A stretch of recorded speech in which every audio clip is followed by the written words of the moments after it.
In a quiet village, there was a small school with worn-out walls and creaky benches. At the back of the classroom sat an old, splintered bench that everyone called the last bench. No one liked to sit there. It was where the quiet, struggling students ended up. Raju, a shy boy with messy hair and tired eyes, sat there every day. He rarely spoke in class, didn't do well in exams, and was often teased by his classmates. His clothes were worn, and his lunchbox was usually empty. Most students ignored him, and even some teachers had given up on him. Then one day, a new teacher arrived, Miss Anjali. She had a kind smile and a gentle voice. On her first day, she asked every student to introduce themselves. When it was Raju's turn, he barely whispered his name. The class laughed, but Miss Anjali didn't. She smiled and said, "That's okay, Raju. You can tell me more after class." After school, Raju nervously approached her.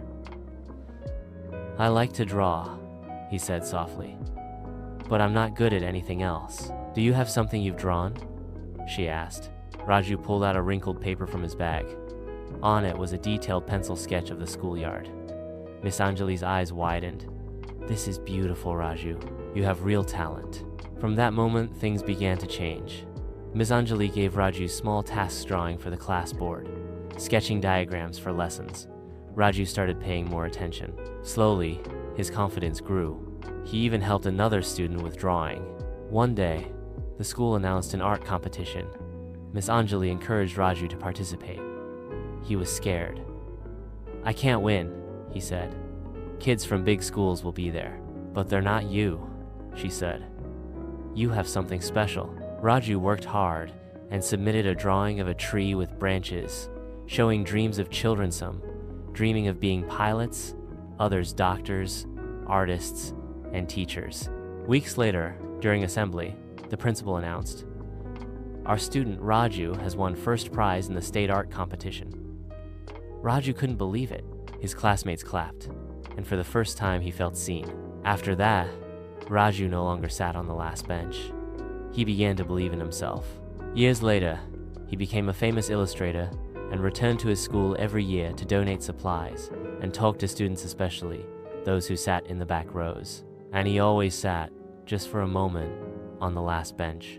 Moral of the story: sometimes, all a person needs is a little encouragement. Everyone has a hidden talent, and with kindness and belief, even the quietest person can rise to greatness.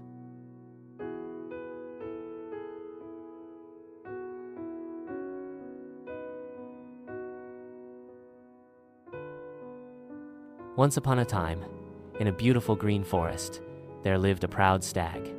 He was tall, with shining brown fur and a magnificent set of antlers. His antlers were wide and strong, like a crown on his head. Every day, the stag would walk proudly to the river to drink water. He would look into the clear water and admire his reflection. "How grand and beautiful my horns are," he would say to himself. "They make me look like the king of the forest." But when he looked at his thin, skinny legs, he frowned. "My legs are so thin and ugly," he complained.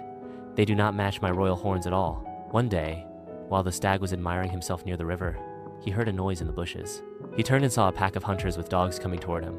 Terrified, the stag ran as fast as he could into the forest. His thin legs, which he used to hate, moved quickly and lightly. They helped him run faster than the hunters and the dogs. But just as he was about to escape, his beautiful horns got caught in the branches of a tree. The stag struggled and pulled, but the more he tried to free himself, the tighter the branches held him.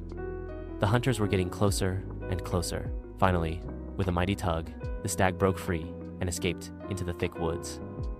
Safe at last, he sat down to rest, his heart still beating fast. He thought about what had happened and realized something very important. The legs I used to hate saved my life, while the horns I was so proud of almost caused my death. From that day on, the stag never again looked down on his legs. He learned to be thankful for all the gifts he had, not just the ones that looked beautiful. Moral of the story: do not be proud of things that are only beautiful. Be thankful for things that are truly useful.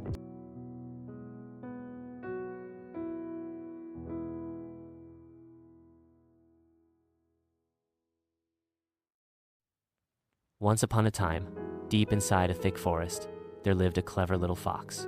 The fox was known for his quick thinking and bravery among the smaller animals. But there was one creature in the forest that the fox had never seen before: the mighty lion. One sunny morning, As the fox was searching for berries near a quiet stream, he heard the ground shake.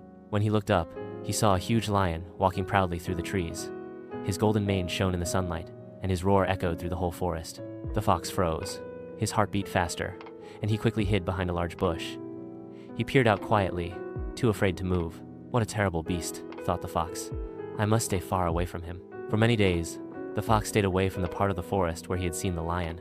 But one afternoon, as he was gathering food, he accidentally wandered back into the lion's territory. Sure enough, he spotted the lion again, drinking from a river. This time, the fox was still scared, but he gathered a little courage. Instead of running away, he stayed where he was, watching from a safe distance. The lion saw him and gave a friendly nod. Surprised, the fox slowly bowed his head and then walked away carefully. A few more days passed. The fox thought a lot about the lion. Maybe he is not as scary as he looks, he said to himself. Maybe he is just big and strong, but not cruel. One morning, while the fox was out for a stroll, he came face to face with the lion again. But now, something had changed. The fox did not feel afraid. In fact, he smiled and walked up to the lion. "Good morning, great lion," said the fox bravely. "I have seen you many times, and I would like to be your friend." The lion gave a mighty laugh. But it was not a cruel laugh, it was warm and kind. "Little fox," said the lion, "you are very brave to speak to me without fear. I would be honored to have a clever friend like you." From that day on, the fox and the lion became good friends. The fox told the lion about all the secret paths in the forest, and the lion protected the fox from danger. They spent many afternoons together, talking and exploring the woods. The fox realized that although the lion looked frightening, he had a kind heart, and the lion admired the fox's cleverness and courage. The other animals in the forest were amazed to see the tiny fox walking beside the mighty lion without fear. Moral of the story: fear often comes from not understanding. When we get to know someone, we find that they are not as frightening as they seem.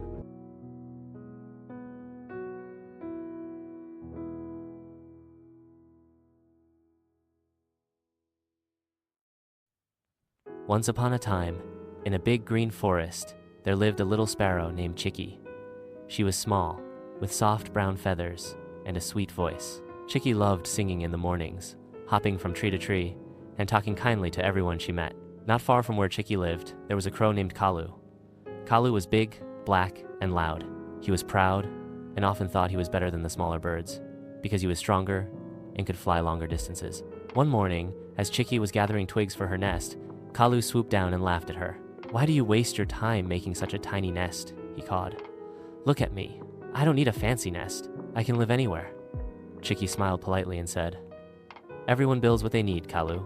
My small nest keeps me safe and warm." Kalu just laughed and flew away. Seasons changed. Summer came, and the forest grew hot and dry.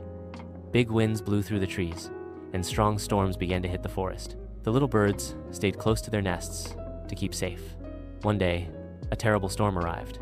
The wind howled, the rain poured, and the trees shook wildly. Chicky hid safely inside her strong little nest, while Kalu, who had no proper nest, struggled against the strong wind. He tried hiding under big leaves and sitting in the hollows of trees, but the rain soaked him, and the wind pushed him from place to place. Tired, cold, and wet, Kalu didn't know where to go. Just then, Chicky heard him cawing sadly. She poked her head out of her nest and saw the poor crow shivering on a branch. Without thinking twice, Chicky chirped, "Come here, Kalu. You can stay in my nest until the storm passes." "But your nest is so small," Kalu said, embarrassed. "It's small, but it's strong. There's enough space if we sit close," Chicky replied kindly. Kalu squeezed into the little nest. Though it was a tight fit, it was warm and dry. Together, they waited as the storm roared outside. When the storm finally ended, Kalu came out and looked at Chicky with new eyes. "You are small, Chicky," he said, "but your heart is bigger than any storm. Thank you for saving me." Chicky chirped happily. "Big or small doesn't matter, Kalu. What matters is helping each other." From that day on, Kalu stopped boasting and became Chicky's best friend. They helped each other gather food, build nests, and sang together every morning. The forest soon knew them not as the crow and the sparrow, but as the best of friends who taught everyone that kindness and respect matter more than size or strength. Moral of the story: never judge others by their size or looks. True strength lies in kindness and a caring heart.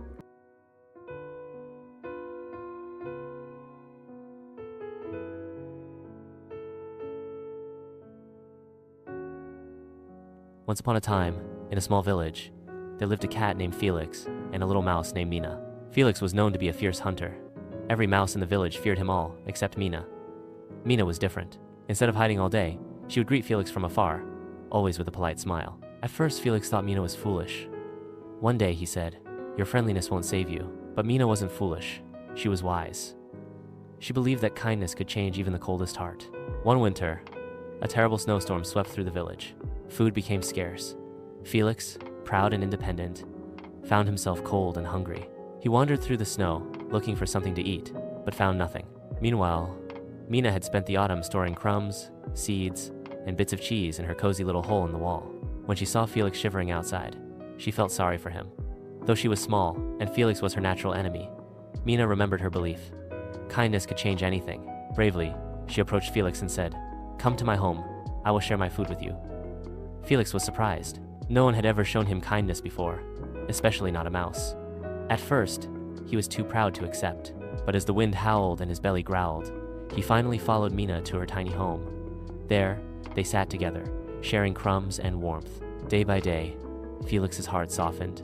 He realized that Mina's kindness had saved him. In return, he promised never to harm her or any of her friends again.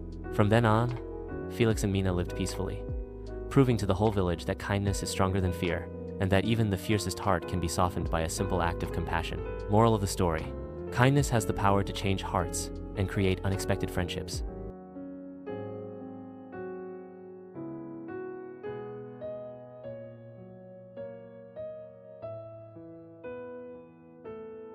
In a peaceful forest filled with tall trees and the soft rustle of leaves, lived a small brown sparrow named Chicky.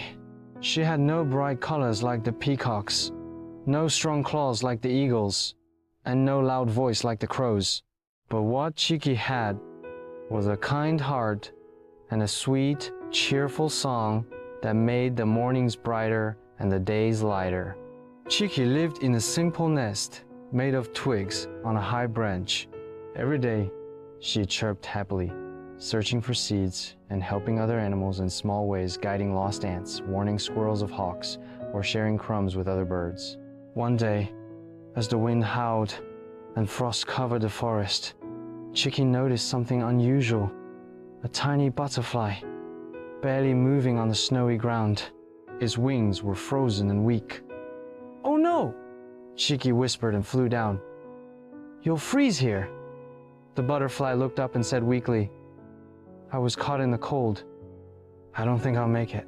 Without a second thought, Chicky gathered dry grass, soft leaves, and even pulled a feather from her own wing to build a warm bed in a hollow branch. She gently carried the butterfly there and stayed with it through the night, keeping it warm with her body and feeding it small drops of water. Days passed, and slowly, the butterfly began to flutter again. Its wings, once dull and drooping, now glowed with vibrant colors. When it was strong enough to fly, the butterfly said, "Chicky, I have no treasure or gift, but I give you my promise one day, your kindness will return to you when you need it most." Chicky chirped and smiled. Kindness is its own reward. Seasons changed, and years passed. Chicky grew older. One summer, dark clouds rolled in suddenly. A terrible storm hit the forest. Lightning cracked across the sky, and fierce winds tore branches and nests apart. Chicky's home was destroyed. Soaked and shivering, she tried to fly, but her wings were too tired. She perched on a broken tree, unsure where to go. Then, something magical happened. A swarm of butterflies appeared through the rain, their wings forming a glowing cloud. Leading them was the very butterfly Chicky had once saved. "You kept me warm in the cold," the butterfly said. "Now it's our turn." They surrounded Chicky, gently lifting her with their wings and guiding her to a dry, hollow tree where she could rest safely. It was warm, peaceful, and protected from the storm. Tears filled Chicky's eyes, but she smiled. The butterfly whispered, "Kindness never goes unnoticed, dear friend. It always comes back when you need it the most." Moral: one small act of kindness may seem like nothing, but it can return to you in the most unexpected and beautiful way.